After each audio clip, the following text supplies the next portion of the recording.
Packers are Super Bowl champs. Wisconsin Badgers knocked off #1 Ohio State in college hoops, and spring training's right around the corner. Stay tuned. This is Sports Talk Live.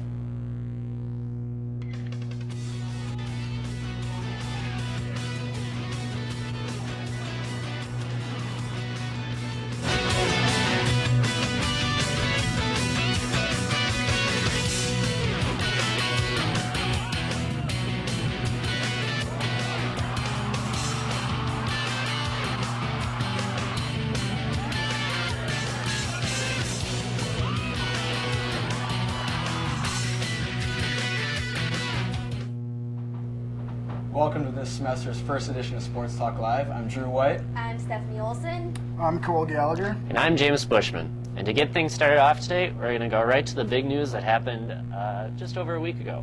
Packers, Super Bowl champions. So, anyone got any thoughts, reflections on this? I was so excited. I've never screamed so loud in my whole life. And I was watching it with not very big Packer fans. So they're like, what happened? What happened? Well, the Packers won the Super Bowl.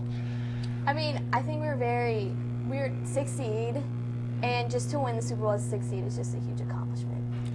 I know what you mean. I was just as excited as you were. I was a part of the riots on West Ave and 3rd Street. I don't know if I can say that, but I did. I was really impressed with the game. They beat a really good Steelers football team. I don't know. What do you guys think about it? The Steelers pretty much gave them the game, I thought. The turnovers just crippled them. I mean, and still at the end they had a chance to win, but they couldn't pull it out. Yeah, it seriously was the Steelers' game to lose. Yeah, absolutely. Especially with all the injuries to the secondary. The Big Ben interceptions, the Mendenhall fumble. And Rodgers looked pretty sharp for the most part. I guess you have to give your MVP. Well, for his MVP numbers, he was 24 for 39 with 304 yards and 3 touchdowns. And he had 4 or 5 drops that he easily could have had over 400 yards and another touchdown or 2 on there. So when I looked at the numbers, I thought he had a pretty quiet game, and I saw 304 yards, and I said, whoa, where did that come from? It really snuck up on me, but I was really impressed with his poise in his first Super Bowl against a great Pittsburgh Steelers defense who was, I think, ranked #1 in the league. So he played phenomenal. Troy Polamalu was really lackluster as well. I think I heard his name once in the first half, maybe. Zero factor.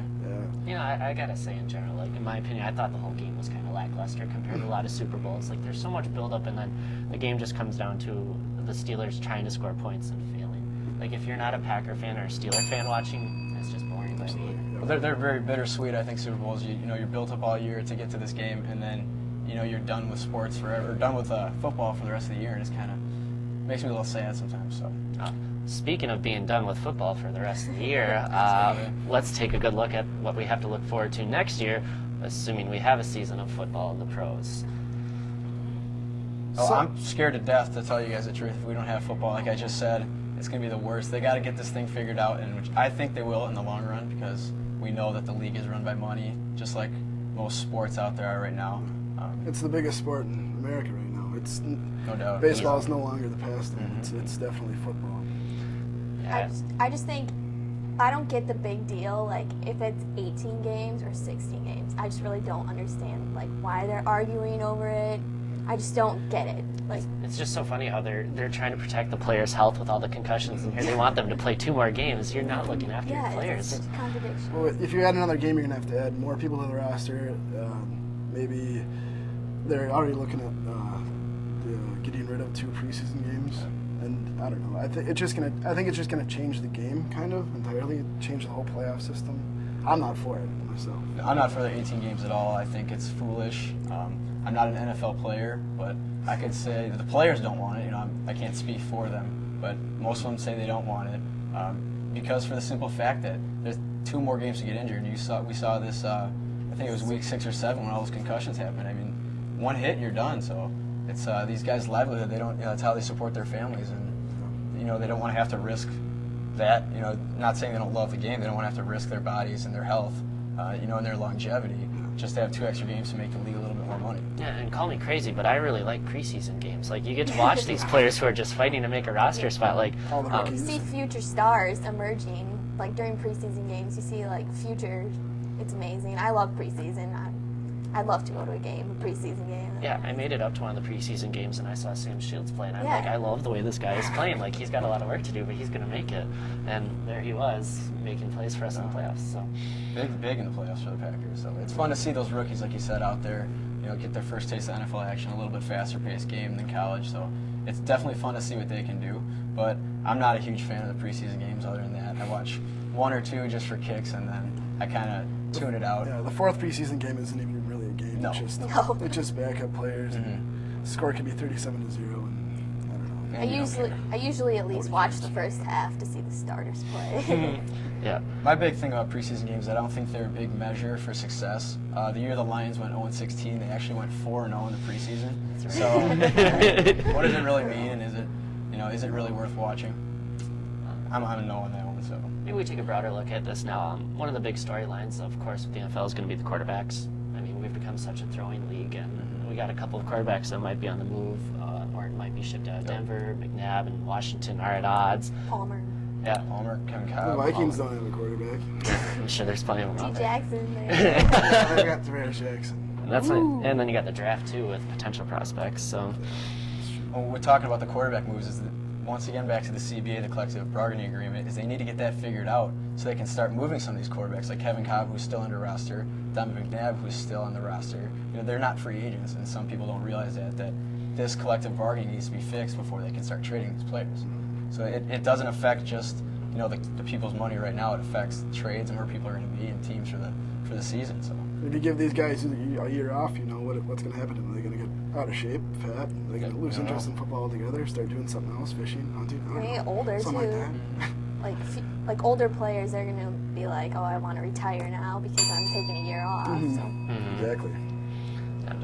Well, moving away from the professional world and into the collegiate world and staying in our home state, Wisconsin Badgers, heartbreaking loss in the Rose Bowl, TCU, tough game, but a lot of potential moving away from them, but some staying with them as well.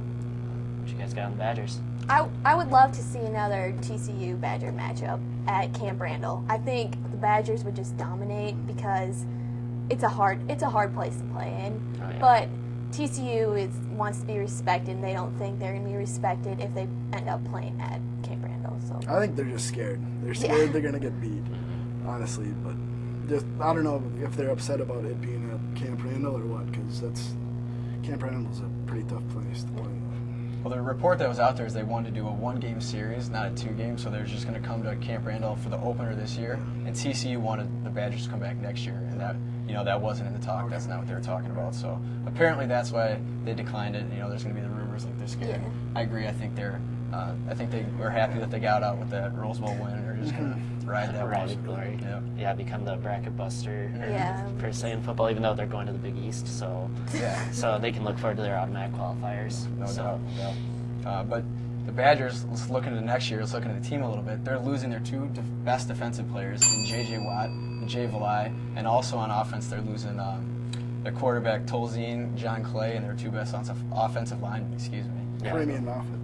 Yep, Premium Moffitt. So Moffitt. it's going to be rough, but maybe they might all go in the draft, which would be the most since 05 and the most to actually play since 95.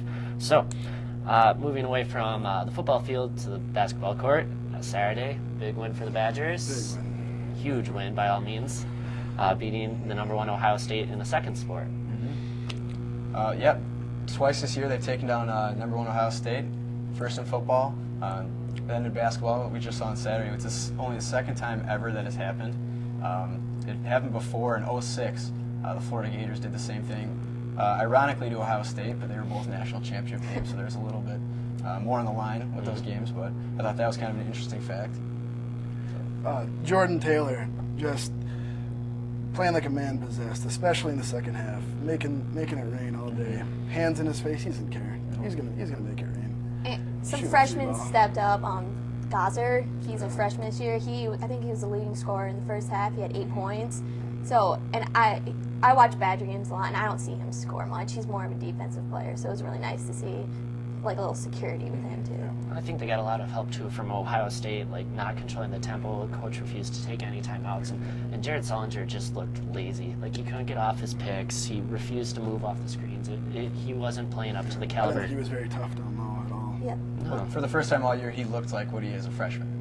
That's what I've seen a lot of Ohio State games because they've been so highly ranked and they're in the Big Ten, and I thought he looked like a freshman against the Badgers, and that's to the Badgers' credit. They play team defense, hard defense, and it's kind of